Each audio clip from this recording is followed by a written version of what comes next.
कि जो यात्रा चल रही है बेरोजगार और जो महंगाई के खिलाफ राष्ट्रवादी कांग्रेस पार्टी के आदरणीय पवार साहब, जयंत पाटिल साहब, अजित दादा पवार साहब यांचे हिसाब से राष्ट्रवादी कांग्रेस के महाराष्ट्र के अध्यक्षा विद्या चौहान मैडम के नेतृत्व में पूरा महाराष्ट्र में जो यात्रा चल रही है, आपको याद होगा शायद मोदी जी ने यही कहा था कि 2 करोड़ रोजगार हम लोग देंगे, लेकिन आज रोजगार की जो हालत है अलग से करके महंगाई वही बढ़ रही है। तो अडानी और अंबानी के हाथ में पूरा देश जा रहा है और इसी तरह से हमको इसी हद में महंगाई और रोजगार के बारे में जो आज हमारे भिवंडी के जिला अध्यक्ष है सम्माननीय हमारे शोएब जी गुड्डू हैं, हमारे नगर सेवक यहाँ जो मौजूद हैं, उन्होंने अच्छी तरह से यहाँ लोगों को जो कहा है 15-60 साल कल नगर सेवक बने हैं, वो महापौर वो रह चुके हैं, सभागृह नेता है, विरोधी पक्ष नेता है। और मैं इसके बारे में मैं शोएब भाई को निवेदन भी करूंगा कि ताई का मार्गदर्शन के पहले आप बोले। आज इस मंच पे महाराष्ट्र प्रदेश की महिला अध्यक्ष हमारी विद्या ताई चौहान, हमारे भिवंडी के निरीक्षक सिंगर टौरे जी, महिला अध्यक्ष स्वाति कामरे जी, हमारे नगर सेवक तो सीनियर लीडर भी है हमारे मखदूम सरदार साहब, इस वार्ड के नगर सेवक भास्कर भाई, हमारे यूथ के अध्यक्ष आसिफ खान, आए हुए सभी यहाँ के पदाधिकारी, यहाँ आए हुए मेरे दोस्तों, साथियों, मेरी माँ बहनों, अस्सलाम वालेकुम।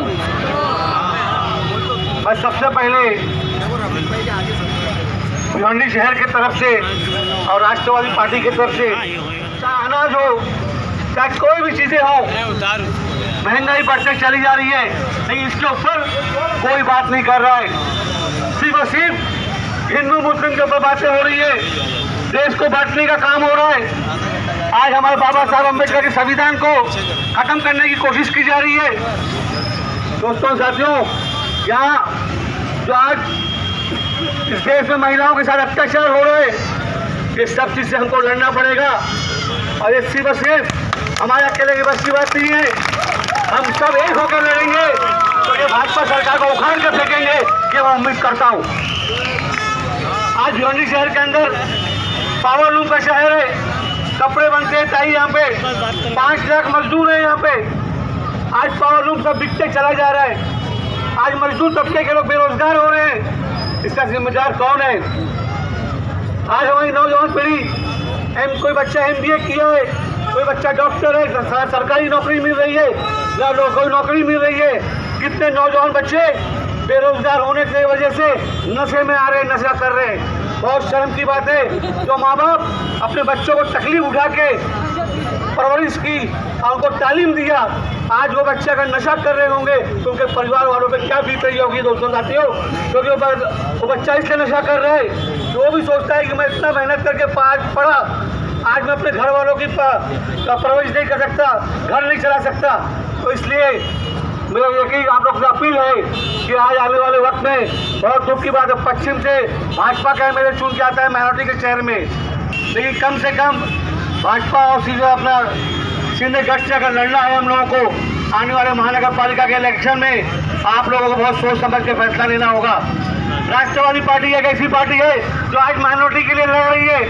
जितने भी मामला है माइनॉरिटी के, आप पवार साहब से लेके अजीत दादा पवार साहब से लेके आज जितेंद्र रावत साहब को देख लीजिए, आज माइनॉरिटी के लिए कितना लड़ाई लड़े। आज हमारा एक माइनॉरिटी का माजी मंत्री नवाब मलिक साहब आज जेल के अंदर है, ये सिर्फ और सिर्फ भाजपा की हुकूमत में हो रहा है। और अगर मेरी माँ बहनों, आज औरतों में बहुत बड़ी ताकत है, अगर आप लोग और युवा पीढ़ी अगर चाह जाएगी तो तख्ता पलट कर रख देगी, मैं ये समझता हूँ। और उम्मीद करता हूँ आप लोगों ने सब पार्टी को मौका दिया, यहाँ मैं कांग्रेस का भी अध्यक्ष था, 47 सीट चुन के आई, महापौर कांग्रेस का बना।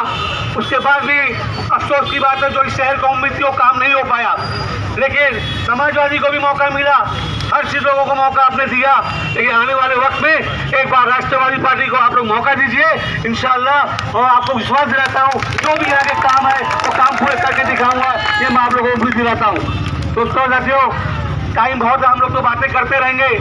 आज आप लोग सब सुनने के लिए जो आए हैं, हमारे विद्या ताई को सुनने के लिए आए, मैं चाहूँगा कि वो आप लोग के बीच में अपनी बातें रखें, उनकी बातें सुनिए और अच्छे ढंग से आप सुन के ये नहीं कि यही खत्म करिए, ये बातें आप लोग हर नुक्कड़ पर, हर गली पे, हर होटल पे बैठ के बताइए कि आज हमें क्या जरूरत है, आज क्या इस देश में चल रहा है। और मैं इसी के साथ विद्या ताई को शोएब गुड्डू साहब, हमारे कॉरपोरेशन के कॉरपोरेटर और विरोधी पक्ष नेता हमारे तावड़े जी, और हमारी बहन स्वाति जी, विद्याताई वेखंडे जी, और सभी मेरे युवक के अध्यक्ष और सभी बहनों और भाइयों, ये शब्द आपने बहुत सुना होगा, बहनों और भाइयों। अभी बहनों और भाइयों ने बहुत छापाबाजी किया है। ये जो मोदी साहब सत्ता में आए, उन्होंने 8 साल पहले 2014 में हमारे ऊपर बरसात की थी कि भाई मैं सत्ता में आऊँगा तो महंगाई कम करूँगा, मैं सत्ता में आऊँगा तो हर एक के बैंक अकाउंट में 15-15 लाख डालूँगा, और मैं आऊँगा तो मैं हर साल 2 करोड़ युवकों को नौकरियाँ दूँगा। इतना कितनी सच्चाई है इसमें, किसी के अकाउंट में 15 लाख। तो ये अमित शाह क्या बोले, जुमला बात है, जुमला। तो अभी लोकसभा का चुनाव आएंगे तो हम भी जुमला बनाएंगे, क्यों नहीं? क्या इतना ही पूछना है, किसी को डरने की बात नहीं है। हम ये देश संविधान के ऊपर चलता है।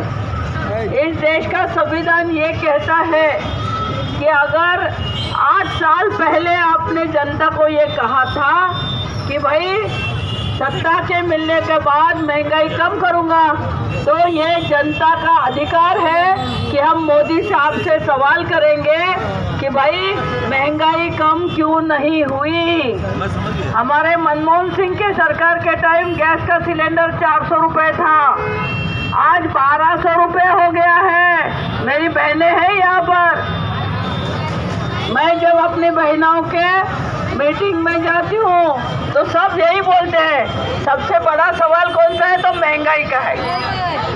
महंगाई कोई हद नहीं है, और मोदी सरकार को हम महिलाएं ये जरूर पूछ सकती है। फिर दूसरा हमारा सवाल है कि भाई हमने हमारे बच्चों को पढ़ाया, हम उन्होंने लिखाया, अनेक डिग्रियाँ, कई बच्चों ने डिग्रियाँ ली, लेकिन नौकरी नहीं है।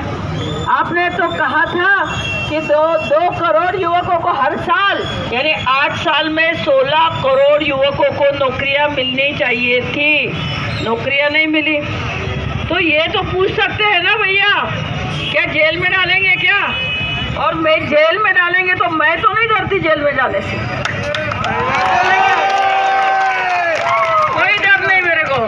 क्या किसी पुलिस की हिम्मत है तो आओ और उठा के जेल में डाल दो, हम लोग डरेंगे नहीं, हम लोग अपना हक है वो जरूर मांगेंगे।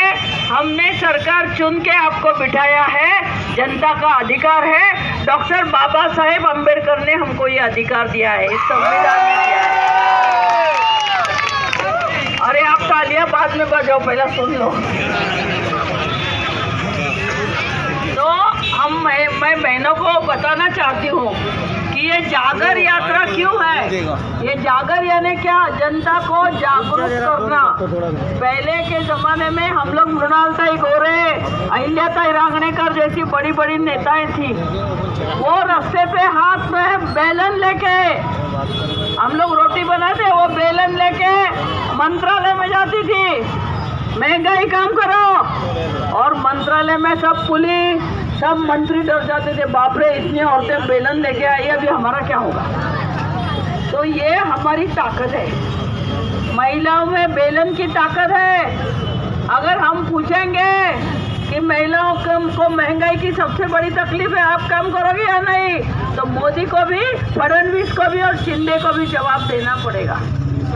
अगर नहीं पूछोगे ना तो ये गैस 1200 हो गया, अभी 2000 भी हो जाएगा। तो इसीलिए जनता का अधिकार है पूछना कि भाई माँ बाप सरकार है, आप हमने वोट देके आपको बिठाया है, अभी महंगाई कम करने का वादा आपने किया था तो आप अभी कम करो, आई नहीं करोगे तो हम लोग तो रास्ते पे आएंगे।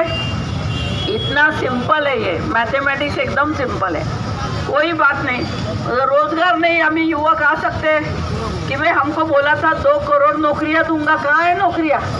तो हमको नौकरी चाहिए, चलो दिल्ली जाएंगे, चलो मंत्रालय जाएंगे, पे आने का समय है। उसके बाद हम लोग आएंगे, आपको कॉल देंगे, हमारे भाई साहब आपको बताएंगे कि भाई ये फलाने तारीख को हमें जाना है, तो आप लोग आओगे ना? कि जाने दो, कौन आई थी औरत बोल रही थी, जाने दो, भाषण करके गए, हम भूल गए। ऐसा नहीं, आना पड़ेगा, लड़ना पड़ेगा। पहले देखो, ये देखिए, ये रमाई है, ये जिजाऊ है, ये हमारी सावित्रीबाई है, चांदनी है, अहिल्याबाई होलकर है, अहिल्याबाई होलकर है और झांसी की रानी है। ये पराक्रमी महिलाएं हैं। हमारे महाराष्ट्र के इतिहास में ऐसी महिलाएं जनता के लिए जिन्होंने आवाज उठाई थी, लड़ी थी। ये हमारी परंपरा हम लोग खंडित नहीं करेंगे। हम लोग मोदी से भी पूछेंगे, हम लोग नहीं डरते। जोर से घोषणा दीजिए, महंगाई कम होनी चाहिए।